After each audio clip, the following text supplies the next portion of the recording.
Bike வந்து பார்த்தீங்கன்னா 1997 model இது RX100 மாடல் இது ஆக்சுவலாக நம்ம வந்து RX100 இதில் நேம் பிளேட் பண்ணியிருக்கோம். இது வண்டி எடுத்தப்போ ஆல்மோஸ்ட் ஸ்க்ராப் கண்டிஷனில் இருந்தது. நம்ம எடுத்துகிட்டு இப்போது ஆல்மோஸ்ட் வண்டி ஃபுல்லாகவே ரெடி பண்ணியிருக்கோம். எல்லாமே ஆல்மோஸ்ட் பிராண்ட் நியூ தான் மாற்றணும். நம்ம டயரு, டியூப்ஸு, ஈவன் அந்த ஸ்டிக்கரிங் முதற்கொண்டு எல்லாமே நம்ம எடுத்து ரெடி பண்ணது தான் அது ஆக்சுவலாக. ஸோ இந்த சீட் கூட பழைய சீட் தெரிஞ்சு இது இந்த கட் டைப் வேணும்னு சொல்லி நம்ம பண்ணோம்.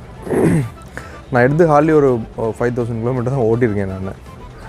இப்போ நான் வேறு ஒரு வண்டி எடுக்கலான்னு சொல்லிவிட்டு அதனால் இந்த வண்டியை வந்து சேஞ்ச் பண்ணலான்னு பிளான் பண்ணியிருக்கோம்.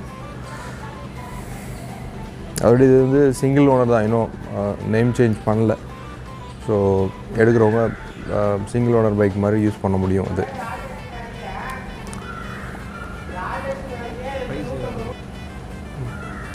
ப்ரைஸ் 80,000 கோட் பண்ணியிருந்தோம். நீங்கள் பைக்கை பாருங்கள், ட்ரைவ் பண்ணி பாருங்கள். சவுண்ட்லேருந்து ட்ரைவபிலிட்டி எல்லாமே வந்து ஒரிஜினல் வெஹிக்கிள் மாதிரியே இருக்கும். ஸோ ட்ரைவ் பண்ணி பார்த்துட்டு நம்ம நெகோஷியேட் பண்ணி பேசிக்கலாம். அது ஒன்றும் ப்ராப்ளம் கிடையாது.